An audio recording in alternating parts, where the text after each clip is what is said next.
आप सभी का एक बार फिर से स्वागत है एक ऐसे सुहावने सफ़र की तरफ, एक ऐसी खूबसूरत यादों की तरफ जिन यादों में उतर करके हकीकत बिल्कुल सामने दिखने लगती है। यानी आज फिर हम दादी जी की स्मृति के कार्यक्रम में हाजिर हैं। और दादी जी यानी दादी प्रकाश मणि, जिनका व्यक्तित्व सिर्फ एक नक्षत्र नहीं बल्कि एक पूरी आकाश गंगा था। आकाश गंगा जिसमें हजारों हजारों नक्षत्र हैं, लेकिन कुछ नक्षत्र ऐसे हैं जो अपनी आभा से दूसरों को भी प्रकाशित करते हैं। परमेश्वर के ज्ञान सूर्य प्रकाश के प्रकाश से प्रकाशित और खुद को उतना प्रकाशित करने वाली आदरणीय दादी प्रकाश मणि जी, जो ज्ञान चंद्रमा के समान हमारे जीवनों को शीतलता देती रही, मधुरता देती रही। और आज भी जब वो हमारे साथ नहीं है साकार में, लेकिन उनकी यादें, उनकी स्मृतियाँ आज भी हमें आह्लादित करती हैं। उस आह्लाद को महसूस कराने के लिए हमारे साथ वो व्यक्तित्व हैं, अभी ये हमारे सौभाग्य हैं जिन्होंने उनको प्रत्यक्ष देखा, उनके अंग संग रहे, बहुत लंबे काल रहे। आज हमारे साथ स्टूडियो में मौजूद हैं गोदावरी दीदी। गोदावरी दीदी अपने नाम के अनुरूप जिस तरह से ज्ञान गंगा का मिसाल दिया जाता है, ऐसे गोदावरी नदी का भी मिसाल हम देते हैं। आज उनके पावन अनुभव जो दादी जी के साथ थे, हम उन्हीं के मुखारविंद से सुनेंगे। उनके साथ की जो उनकी स्मृतियां हैं उनको साझा करेंगे। गोदावरी दीदी जो मुंबई मुलुंड सेवा केंद्रों की सेवाओं में आज भी उपस्थित हैं, और उनके इर्द गिर्द बहुत से ऐसे प्रभु प्रेम के परवाने हैं जिन्होंने उनको पल्लवित किया है, पुष्पित किया है। आइए चलते हैं दीदी के पास। दीदी, आपका स्वागत है। हम आदरणीय दादी जी की स्मृतियों का स्मरण कर रहे हैं। एक सिमरनी हम सुनते थे, लोग माला जपते थे और जिसके माध्यम से परमात्मा को याद करते थे, उसकी शक्तियों का अनुभव करते थे। आज दादी प्रकाश मणि जी, जिनके गुणों की माला हम जप रहे हैं, उनके व्यक्तित्व को हम निहार रहे हैं, समझने का प्रयास कर रहे हैं। आपने उनको किस तरह से परखा, जाना, उनके साथ रहे? आपके पास बहुत सारी स्मृतियां हैं और हम चाहेंगे कि आप हमारे सुनने वाले, देखने वाले सभी दर्शकों को उससे लाभान्वित करें। देखिए, दादी जी का नाम ही था प्रकाश मणि जी दादी जी। तो जैसा नाम था वैसे ही दादी में गुण भी थे। और जब भी हमने उसको देखा तो जैसे प्रकाश का पूंजी है दादी। और दादी के दृष्टि में हमने जब भी सामने देखा तो जैसे कि हमको कभी दादी का चेहरा न दिखाई देकर के प्रभु की साथ में जो संग था, संग का जो रंग था, और वो दादी में ईश्वरीय एक आनंद या शक्तियों का जो स्रोत बहता था, तो हमने अपने जीवन में अनुभव किया कि दादी एक कोई साधारण व्यक्ति नहीं है। दादी कोई जैसे अवतारी कोई पुरुष होता है, वैसे दादी ने भी स्पेशल जैसे परमपिता परमात्मा ने अथवा निराकार श्री बाबा ने इस अस्थि को जगत के अंदर कोई विशेष कार्य के लिए भेजा है। वो दादी के साथ साथ में हमको ऐसा लगता था कि दादी कोई ऐसी महान, आज की दुनिया में जिसको कहो भले संत महात्माएं, तपस्वी, साध्वियाँ हैं, पर दादी भी कोई एक कम, दादी का सारा जो व्यक्तित्व था वो इतना गुणों से, शक्तियों से निखरता था। जो दादी जी के समीप भी जाता था तो उनको कोई न कोई विशेष एक प्रभु की शक्ति का या प्रभु के गुणों का या दादी जी की सानिध्यता का बहुत श्रेष्ठ अनुभव होता था। और उस अनुभव के आधार से उनके जीवन में एक बहुत महापरिवर्तन हो जाता था। ऐसे तो लाखों आत्माएं होगी, परंतु उसमें से एक मुझे भी दादी जी का बहुत अच्छा अनुभव जीवन में मैंने पाया है, जो मैं कभी भी भूल नहीं सकती हूँ। वो क्या स्मृति है जब आप उनके साथ मिले, उनके नज़दीक गए, किस तरह से वो मिलती थी, किस तरीके की बातें करती थी? दादी जब भी ब्रह्मा बाबा बॉम्बे में आए थे और उस समय पर ब्रह्मा बाबा भी खड़े थे और दादी जी भी खड़ी थी, तो मैं अनायास से मिलने के लिए गई, तो बाबा ने मुझे दृष्टि दिया और बाबा ने कहा कि दादी के सामने देख करके कह रहे हैं कि दादी, ये आत्मा भी एक मेरे ऊपर समर्पित फूल है और उनको इस विश्व के कल्याण के लिए अथवा विश्व सेवा के लिए मैंने चुना है। और अभी आज मैं आपको कहता हूँ कि इस आत्मा का आपको हर कदम कदम पर जो भी कुछ उनकी आस है, जो भी कुछ उनके अंदर में भावनाएं हैं, वो आपको पूरी करनी होगी। जब ऐसे बाबा ने कहा तो मैंने दादी के सामने देखा तो दादी ने हमको एकदम गले लगा दिया और गले लगा करके कहा कि गोदावरी, तुम बिल्कुल ही चिंता नहीं करना, बाबा ने तेरा हाथ मेरे हाथ में दिया है, माना समझ लो कि बाबा के हाथ में ही आपका हाथ है और बाबा भी साथ साथ है और मैं भी आपके साथ ही साथ है। उस दिन से मुझे सचमुच ऐसा लगता है भाई कि एक हर कदम में मैं जो कुछ आगे कदम बढ़ाती हूँ तो मैं पहले 1-2 मिनट बाबा को और दादी जी को जैसे सामने रख कर के जो भी संकल्प बाबा की सेवा के लिए या विश्व कल्याण के लिए करती हूँ, तो जैसे एकदम सामने से प्रेरणा आ जाती है कि यही रास्ता ठीक है, वहाँ आप चलो, आपकी इसमें सफलता हुई पड़ी है, आप विजयी रतन हो और आप विजयी हो ही जाएगी। जब ये इशारा मिलता था तो हम देखते थे कि दादी इतनी महान हस्ती जो प्रभु के अंग संग रहती है, पर दादी में कितनी नम्रता, कितनी धैर्यता, दादी में कितनी गंभीरता, और यज्ञ में भी दादी का हर कदम कदम पर मैं देखती थी कि एक दादी की पूरी सभी आत्माओं के प्रति कैसे हर आत्मा की परवरिश करना, पालना करना, संस्था का मैनेजमेंट करना। तो मेरी निगाहें जो है वो दादी के सूक्ष्म कामों के ऊपर बहुत रहती थी और मुझे उनसे बहुत कुछ सीखने की प्रेरणाएं मिलती थी। तो मैं थोड़ा भी कभी कोई कार्य में कभी भी मुझे ख्याल आता है तो दादी के पास मैं 2 मिनट बैठती थी और कभी कभी दादी खुद ही मुझे सामने से बुलाती थी कि आओ गोदावरी, बैठो मेरे बाजू में, अभी क्या चल रहा है, कैसे चल रहा है, क्या क्या सेवाएं चल रही है।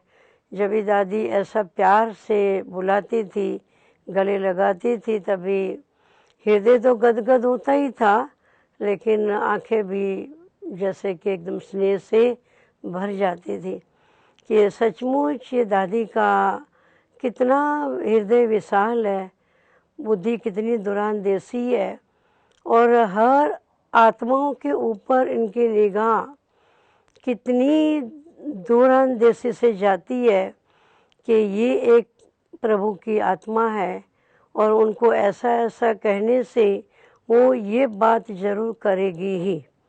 तो हर बात के लिए मेरे लिए जीवन में एक प्रेरणा स्वरूप थी, प्रेरणा स्रोत थी और अभी भी मुझे दादी की हर कदम कदम पर बहुत ही याद आती है। और जब याद आती है तो बस इतना ही रहता है कि आँखें जो है वो आंसू से छलक जाती है। और कभी कभी ये भी ख्याल होता है कि दादी जी का जैसे कि अभी वो यही कहेंगे कि श्रद्धांजलि, ये सब कुछ शब्द, तो ऐसा लगता था कि नहीं, दादी को तो अभी बहुत साल यहाँ रहने की आवश्यकता थी और दादी अगर अभी भी होती थी तो मैं समझती हूँ कि हजारों नहीं, लाखों नहीं, करोड़ों के हिसाब से भी बहुत सारी आत्माओं को इतना सुंदर श्रेष्ठ मार्गदर्शन मिलता था। जो आत्माएं आप ही प्रभु के तरफ, बाबा के तरफ, उनके स्वरूप के तरफ, उनकी स्मृतियों के तरफ वो आत्माएं ढल ही जाती थी। क्योंकि दादी जी का व्यक्तित्व ही इतना पावरफुल था जो कोई आत्मा दादी जी से दूर जा नहीं सकते थे। और ये भी हमने देखा कि दादी जी बच्चों के साथ कितना प्यार स्वरूप, और जैसे कोई साथी के रूप में मिला कोई बहनें, तो इतना प्यार स्वरूप दादी जी का एक वो, बस आगे बढ़ो, कुछ करके दिखाओ, कुछ कमाल करो, बाबा को प्रत्यक्ष करो। दादी के ये शब्द अभी भी कानों में गूंज रहे हैं और अभी भी ऐसा ही लगता है कि दादी जी भल अव्यक्त हुई है, लेकिन अव्यक्त स्वरूप से भी बहुत सारी आत्माओं की पालना दादी कर रही है। हमें भी एहसास होता है कि दादी जी हमारे से दूर नहीं है। जैसे बाबा बच्चों के अंग संग है, वैसे दादी का भी स्वरूप दादी जी की सानिध्य था। और दादी जी का एक भावना युक्त, एक बहुत ही प्रेरणा स्वरूप जो दादी का था, तो कदम कदम पे अभी भी दादी जी का जैसे कि एहसास होता है कि दादी हमारे साथ है। दादी जी का ये व्यक्तित्व पहले से ही था या वो बाबा के अंग संग आए फिर उन्होंने कोई विशेष पुरुषार्थ किया उसके लिए, उनकी साधना क्या थी? दादी जी का हमने देखा बाबा के साथ का, जिसको हम अभी कहते हैं योग बल, लव लगन, और लगन में मगन स्थिति, और मगन स्थिति से दादी जहाँ भी खड़ी रहती थी उस स्थान का वाइब्रेशन ही चेंज हो जाता था। जैसे हम तो बॉम्बे मुलुंड में ही रहती थी, लेकिन जब भी दादी जी आई तो जैसे कोई नहीं, एकदम लाइट प्रकट हो जाती है, प्रकाश प्रकाश हो जाता है। तो दादी जी का ये स्वरूप तो बहुत बार देखा। और दादी जी का एक उत्साह, उमंग, खुशी, और इतना सात्विकता का दादी में जो भावनाएं, प्यूरिटी की जो एकदम प्रेम स्वरूप का नज़ारा, जो बाबा कहते थे बच्चे अभी कलयुग जाने वाला है, सतयुग आने वाला है, लेकिन हम लोगों को ये लगता था दादी जी के साथ मिलकर के कि दादी के साथ बैठना और दादी के साथ भोजन खाना, दादी के साथ रह कर के सेवाओं में कार्य करना, तो उनके आगे स्वर्ग भी क्या होगा। यही तो सच्ची एक लक्ष्मी का अवतारी है। और लक्ष्मी के जो गुण थे, सर्वगुण संपन्न, 16 कला संपूर्ण, निर्विकारी, निरंकारी, वो सभी हम दादी जी की मुख मुद्रा पर भी देखते थे, तो प्रैक्टिकल में हम उसका अनुभव भी बहुत करते थे। तो मैं तो यही समझती हूँ कि एक जगदम्बा का अवतार कहो, लक्ष्मी का अवतार कहो, सरस्वती का अवतार कहो, तो लोग कहाँ ढूंढने जाते होंगे, पर हमारे लिए तो सब कुछ दादी थी।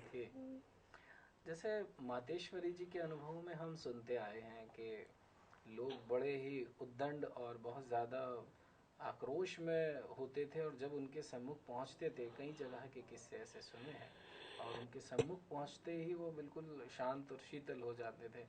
कोई उनका जैसे वो सारा काया पलट हो गया हो कुछ ही क्षणों में उनके सानिध्य में आने मात्र से। ऐसे दादी के भी कुछ अनुभव आपके संज्ञान में है, ध्यान में कहीं?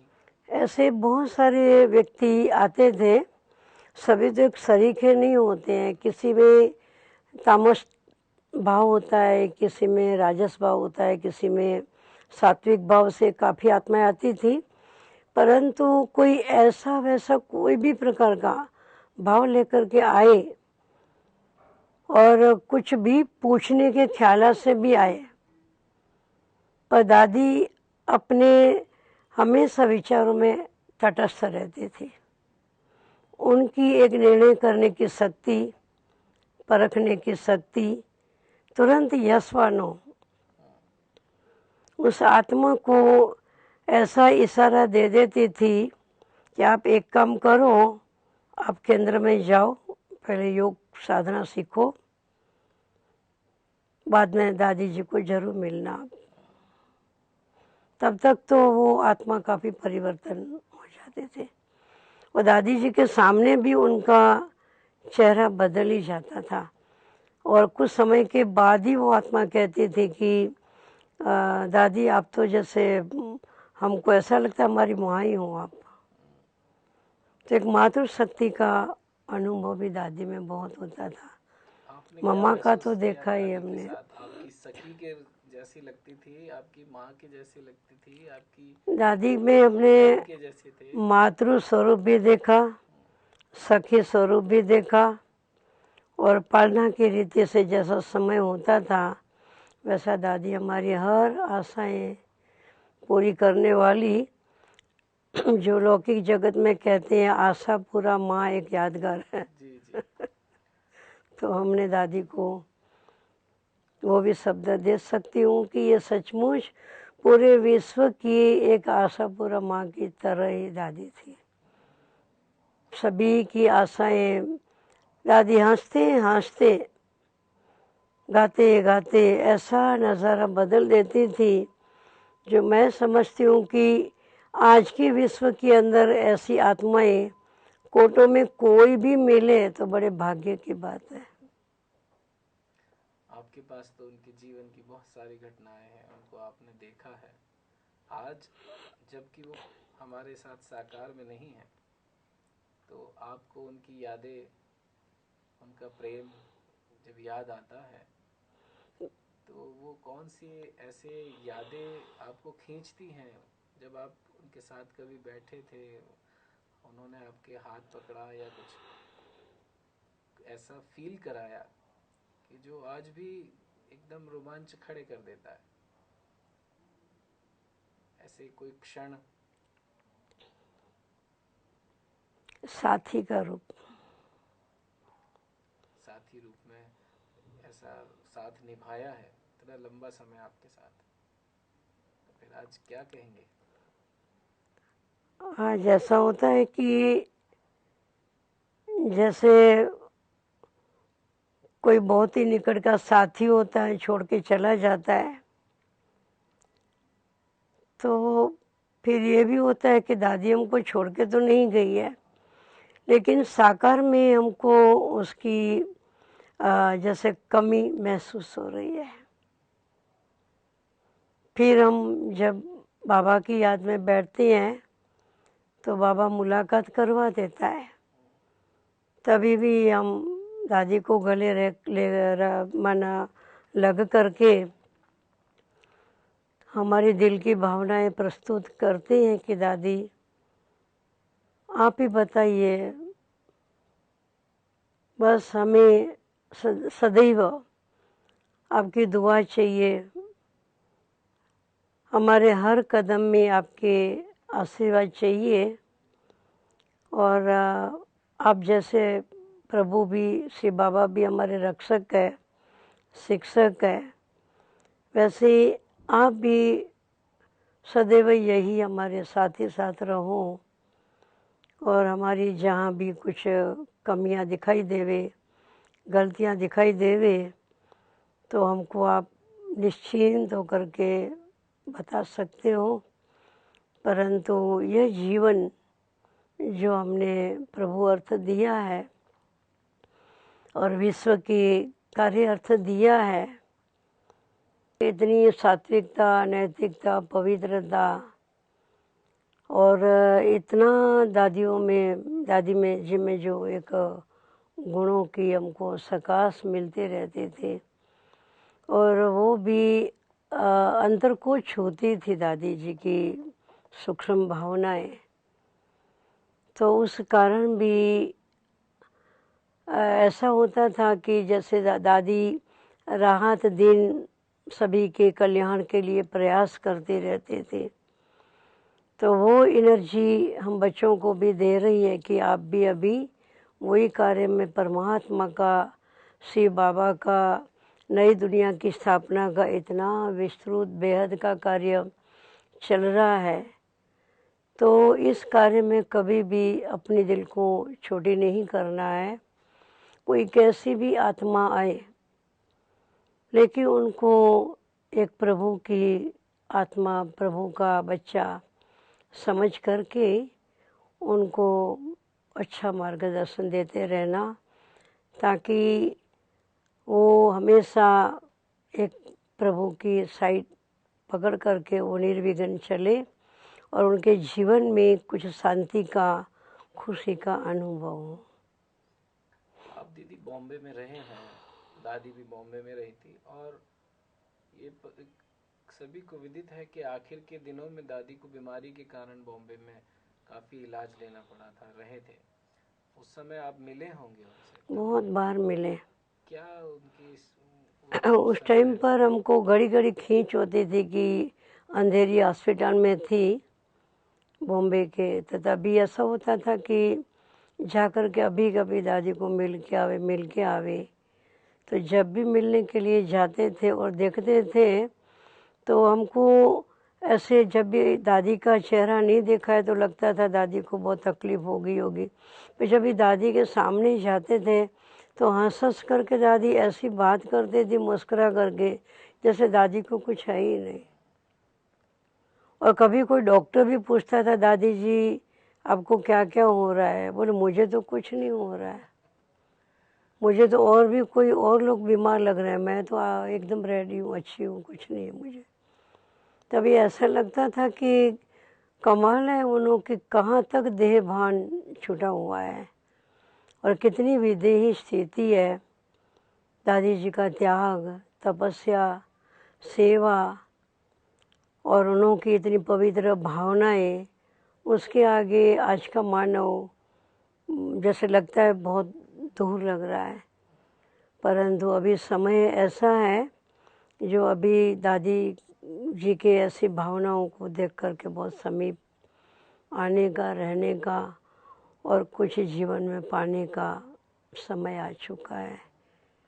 और ऐसा लगता है कि परम प्यारे श्री बाबा की जो इतनी सृष्टि का सारा एक न्यू जैसे उसका आरंभ हो रहा है, फाउंडेशन तो पड़ ही गया है, तो उसके पाये में जो बाबा चाहते हैं कि सत्यता हो, पवित्रता हो, अहिंसा हो, ब्रह्मचर्य हो, तो ये क्यों नहीं चारों ही पिलर लोग तैयार करें और परमात्मा के कार्य में मददगार बने और अपने मन वचन कर्म, तन मन धन, ये सभी से जो समय बीत रहा है, ऐसा लगता है कि आज जो समय जा रहा है ये समय कल नहीं मिलेगा।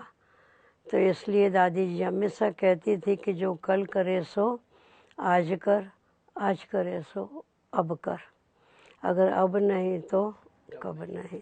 बिल्कुल सही।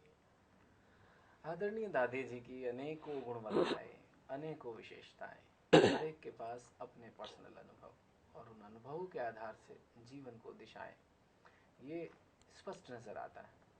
आदरणीय दादी जी हर तरह से हर एक को आह्लादित करती थी, जैसा दीदी ने बताया कि बच्चों को, बूढ़ों को, जवान को, उनको खुद को ये अनुभव है कि बीमारी के हालात में भी डॉक्टर्स आकर के हैरान होते थे कि भाई आपको तो क्या बीमारी है वो बताएं, क्या कहाँ दर्द हो रहा है, और वो हंस कर कह देती कि मुझे कहीं दर्द नहीं। ये तपस्या के परिणाम स्वरूप है।